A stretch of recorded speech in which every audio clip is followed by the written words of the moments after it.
Hey, I just launched my new Vaporwave project, Light Delusion, and the first single, High Class, is now available exclusively on Bandcamp and YouTube. Reddit is a website that I don't often peruse, but can make for some great content, as evidenced by all the fucking podcasts that do nothing but read Reddit stories.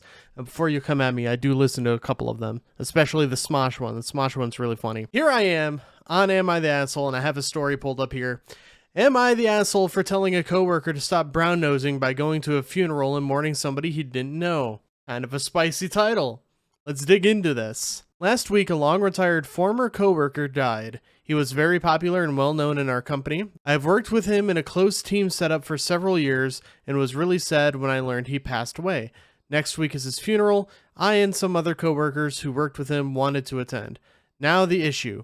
We have one coworker who has severe FOMO, that's fear of missing out if you don't know, and is kind of a brown-noser to the higher-ups. He only knows the deceased from the stories we tell about him, and he met him only once at a company function where they talked for about 5 minutes in a group setup. He's now running around the company, tells everybody how tragic the death is and how affected he is. Also, when I told my boss that I need PTO to attend the funeral, I was told that it would not be possible for at least one team member has to be present in the company, and said coworker has already asked for PTO so he could attend the funeral. Yeesh, okay. This so far is sounding to me like, do you guys know about grief tourists? That's what it's kind of sounding like. It sounded like a grief tourist. When I asked him if we could switch, he told me, no be-aid, he wants... I don't know what you were trying to say here, OP, but when I asked him if we could switch, no, he bade. He wants to join the funeral as it would be good tone to join, and management would sure appreciate. That sentence was super mangled. That's where I lost it, and I told him to stop brown-nosing and making the death of a coworker he didn't know about him. He since then complained to our boss that I was rude to him, but for most of our coworker are on my side, so am I the asshole? Edit, I just had a meeting with our local and regional managers. They understand my point of view, but asked me to use some maybe more diplomatic tone to voice it. They will shut down the local office for a few hours on the day of the funeral so everybody who wants can attend. That's good. The regional manager, who also knew the deceased, hinted that he also doesn't like grief tourism. Exactly what I was thinking. I really like this name of this specific guy. He just isn't allowed to voice it directly for HR reasons, which makes sense. Right off the bat, that is exactly what it does sound like. A lot like grief tourism, but also, I don't know, you can, if there's someone in your life that's like a constant presence, as the deceased may have been to this coworker, makes sense that you would be sad to no longer see people again. I don't know, to the point where you would attend their funeral. I've certainly had coworkers, and yeah, I miss seeing them, around the factory, around the plant floor. I mean, they don't bring in like neat treats for everybody anymore, which sucks, but I didn't know them personally, so attending their funeral would feel very strange to me because I don't know anybody there really, except for other coworkers that may be attending. I don't know. This is a really weird situation. I'm gonna say not the asshole, but I think you could have maybe handled it a little more diplomatically, like the managers had told you that you should in the future do. Just because I don't think anybody, especially your coworkers, you shouldn't blow up at your coworkers, because these are people you have to see every day and work with, and you don't really want to have that sort of like antagonistic relationship with each other. But let's see what the comments say. Not the asshole. I loathe grief tourists. It's revolting behavior. It's one thing to attend to support friends, but to attend to grease up the managers is vile behavior. That's true. I would take to the manager again or go to HR if possible. I was struggling to come up with a description for what OP's coworkers like. I like your phrase, grief tourist. I call them monsterbaters. Oh, that's morbid. Not the asshole. The fact that your coworker was using a funeral to make himself look good to upper management is disgusting, and I hope your management realizes it. So we are missing quite a bit of context for what exactly constitutes brown-nosing in this specific situation. That's all I'm going to say, is that we're missing some context. It could just be OP's perception of this coworker that is brown-noser, but he could just be genuinely a teacher's pet sort of style person. I don't know about that, but also using a funeral does... If you ever find yourself in a situation where you want to make yourself seem impressive to your supervisor or your manager or whatever, maybe don't pretend to know a dead person very well and go to their funeral. Maybe just don't do that. Moving on, we're on r/texts.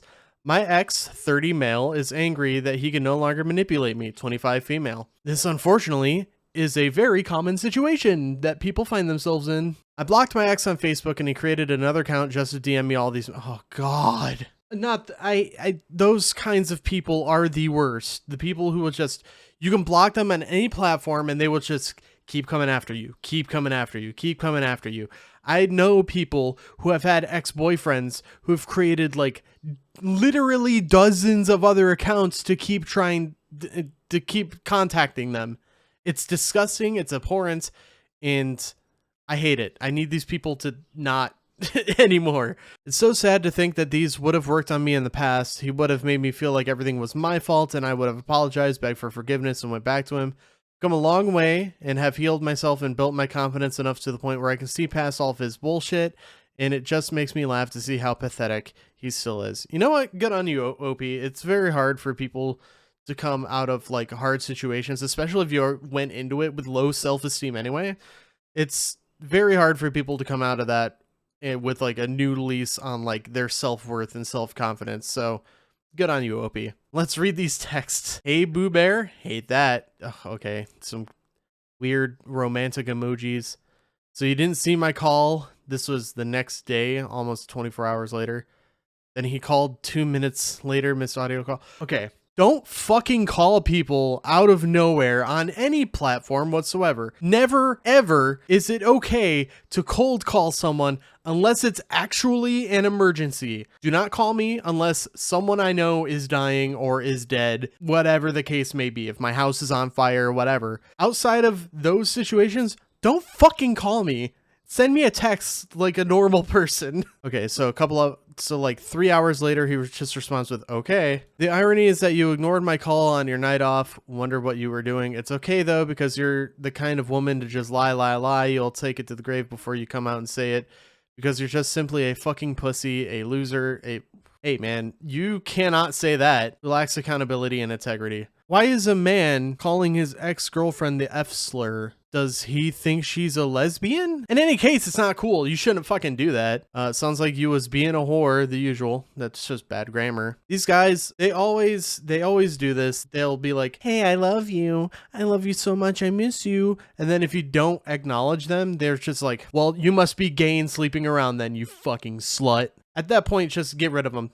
Off, into the bin, into the garbage heap with you. Go! TBH, I had a feeling that reaching out to you would be a mistake, and at this point I believe I was right. I was giving you the benefit of the doubt though. Every time push came to shove, I persevered and did what was difficult because I'm a fucking real grown-ass man. You can try to replace me, you'll be searching far and wide for a really long fucking time, you fucking loser. I have a new job, you no longer know my schedule. After all of that, that's what you have to say? I was right. You gonna stop talking shit? They just said that they had to work. Because we can be friends and fuck and move on and fall in love and shit, but it's you that's keeping us back. I'm actually trying to better myself and I can't deal with your negativity. And then a random graph? What are you, a stock trader? Oh, he's got a fucking Bored Ape NFT on his laptop? Are you serious? This guy's a fucking loser. Good luck in life. I hope you stick with your plan and become something, or stay home and watch Netflix day after day and be a nobody. It's not my life. And then she just said, lol, nice to see you're still mean. Now you're gaslighting me. Brother, read your messages back to yourself. You know what? I'm done with this guy. Fuck this guy. This guy's a loser. OP, you deserve so much better than this fucking dork. I'm actually trying to better myself. Send screenshot of random stock chart. For what was that about? I'm trying to better myself. Finance. Also, it was going down. So like, are you losing money in that situation? Are you you're trying to better yourself, but you're losing money? You're losing your investment? Was that what we were supposed to gather from that? You know what? To get rid of the bad feeling of that last post, let's just browse r/cats for a second. Oh, look at this guy. Oh, no, not the sad. He's been gone a dozen years now, but I always picture him sleeping on the front stoop in the afternoon with the sunset in the west and warmed his sleeping place for him every day. Took this photo a year before he passed at the amazing age of 21. 21? Holy shit, that's an old ass cat, but he's so cute. Oh, look at that belly. My cat peed in the toilet without any training. Excellent, excellent. You're training your cat correctly. Nailed the cat look. Oh, that's cool. I really like how you did your nails. Heterochromia too. Nice. Adopted her on Saturday. I just think she's neat. Oh, he looks like my old cat Henry, who is still alive, by the way. I just don't live with my parents anymore. Look at that mark. I love this like marking on cats. It's so cute. While running, I bumped into this splendid specimen. Ooh, hang on. Let's get a closer look. I'm zoomed in way too far. Come on, stop showing me gravel. Show me, yes, show me the cat. God, I love a beautiful Siamese cat. Look at that. Perfect specimen. All right, this next story comes to us from r/true off my chest. I let a boy dying of cancer fondle my breast. I just gotta ask, how old is this boy? I hope they're over the age of 18. Many years ago, I was in high school. There was a boy who had been struggling with cancer for years. I can't exactly remember what kind of cancer, but it was terminal and it had killed one of his relatives. He had played football throughout his childhood, but unfortunately the illness and its aggressive treatments weakened him severely, and by high school he was more like an honorary player. He went to all the games and got to hang out with all the friends on the team despite being mostly wheelchair bound. That's just devastatingly sad. I was a cheerleader through high school, so we often spent a lot of time around the football players, whether it was on the bus to ride to away games, near the field, or simply in the cafeteria getting folks excited for the game. The cheerleaders became pretty close with the guy because it felt like our duty to help make his high school experience memorable, given that many believed he wouldn't even make it to graduation. He was funny, outgoing, and even on his worst days, when he could sense his pain, he would go out of the way to make everyone around him smile. I'm gonna fucking break reading this. I'm at least glad that this isn't like older woman letting an underage person touch them inappropriately. Very glad about that. It seems like y'all were around the same age when this happened. As his body started failing him, but before he was fully in the wheelchair, he started asking us if we could help walk him to the cafeteria tables. Since there was stairs and it was quicker than taking the ramps, I didn't hesitate even for a minute to help him. I would take his arm around my shoulder and walk him down the stairs. Then one day, instead of just grabbing onto my upper arm to support himself, he reached down lower and cupped my breast under my jacket. And I let him. Didn't say a single word and helped him find his seat, acting like nothing had happened. It happened a few more times after that, and I just let him every single time. Do I regret it? Not really. Do I regret not speaking up? Nah. Sometimes I start feeling weird about it, but I honestly hope it gave him some comfort because in the end, he never did make it to graduation. Okay, one, that is incredibly sad. Listen, all Reddit stories could be easily fake, but for what this presents is that this OP is a good person, just outright. I mean, like, just comforting people who deal with an illness like this is just an inherently good thing to do. The second thing, though, that was technically sexual assault, unfortunately, but you know, that was your decision to just let him do that. You don't seem to regret it, so I feel like my opinion may be null, but I don't know. That was technically sexual assault, though. Top comment here, 15,000 upvotes. I wonder how many times a Make-A-Wish kid asks to simply feel some titty. You know that? You know, I've never thought about it. Unfortunate for them, in my office building, our regional chapter of Make-A-Wish is right down the hall. Some of their employees showed up to the building Christmas party. Of course, my idiot ass had asked one of them, has anyone ever asked to motorboat Elvira as a dying wish? Them. We don't take those requests. Okay, yeah, probably reasonable, not something I should have asked at work. Yeah, probably not. I hope you, didn't lose your job for simply asking that. To a friend in need, one provides a breast indeed. OP replied, okay, this one got me. Okay, well, ended that story on at least a somewhat positive note. It is still sexual assault, though. I do just want to stress that. That is still technically sexual assault. Okay, we're gonna finish things off with one more story from Am I the Asshole? Am I the asshole for keeping my children home because my ex's new boyfriend talks bad about me?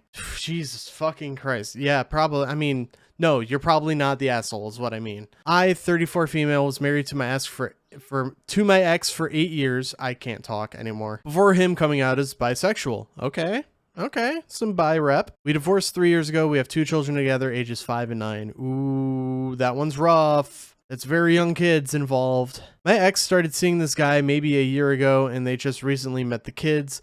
Apparently this guy makes remarks about me all the time. He has so far told my children that I kept their daddy from being his true self and how my ex-husband never loved me. My ex-husband and I got into an argument over the phone while our children were at his house and his boyfriend was there, and he said in front of my children that I'm just a bitter baby mama, and said to them, Mama isn't that friendly, is she? He has made more comments than this and says only bad things about me to or in front of the children. I confronted them both about these things, in which they said I was blowing stuff out of proportion and wasn't that big of a deal. I'm gonna let you in a little secret. Kids that young will remember the shit you say about their parents. Yes, this is kind of a big fucking deal. And I said, fine, I didn't want my children already. His boyfriend, if... What? I think you worded this last half of the sentence real bad. What you meant to say was, I said, fine, I don't want my children around his boyfriend if he was going to talk about me like that. This caused a big argument, and he ignored my wishes anyways. Tonight, I kept my children home when I asked if his boyfriend was there, and he said, yeah, and that he is going to be a part of our children's lives. I said, well, then I'm keeping the children tonight or any nights that he planned to have his BF there. And I even threatened to put a petition for it in court. He called me a homophobic and then said I couldn't control who he dates and that I was being a petty bitch. I don't think I am, because a grown man should not be talking to children that way about their mother. Off rip, I'm going to say, no, you aren't the asshole. Your ex-husband needs to pick better partners to be with. You shouldn't be with someone who talks shit about your ex unless your ex is like actually a bad person. Like if OP was abusing, of course we don't know this. We're taking OP's word for it wholesale. We don't have the context about what the relationship was like. But if OP was like abusing their ex-husband and then their boyfriend is like, yeah, your mom's kind of a piece of shit, that would make more sense. But if that didn't happen, if you guys had like a pretty amicable divorce and stuff, then what the fuck is the ex-husband doing here? Here's the thing. Do you ever badmouth them, or do you still try to be positive about them in front of your children? If you never badmouth them, but they do to you, I'd simply say to your children, I love your dad because he helped create you both, and I love you both so much. I try to be as respectful as I can, but I'm upset since your dad and his boyfriend say mean and untrue things about me. They should not be saying these things, especially in front of you. But yes, may be time for the courts, not the asshole. OP replied, I don't badmouth my ex-husband. We had a very good marriage and only divorced because of his sexual discovery. And then someone else replied, this sounds like plain old misogyny to me, because it is. Unfortunately, there are a lot of like gay and bisexual like cis men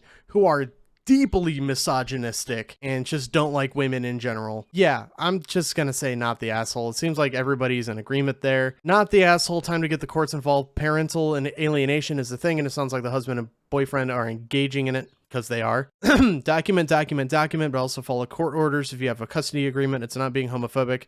To not tolerate parental alienation, not the asshole. Agreed. It just seems like your ex-husband is an enabler at best, and the new boyfriend either is trying to manipulate your children into not trusting you anymore, or is a misogynist. I would say you probably dodge a bullet there, but definitely take it to the courts. Get a court order or something. The courts should be able to do something about this, especially like someone commented, document it all. All right, well, that's going to do it for this video. I hope you guys enjoy this new style of video, and if it does well, I may do more of them, or I may just do more of them just because I like it. I think it's fun. Thank you guys so very much for watching the video. If you liked it, give it a thumbs up. If you want to see more videos like this one, please consider subscribing. And until then, I'll see you guys next time. Bye-bye. My new single, You Ever Just Don't Wanna, is out now on all available streaming platforms.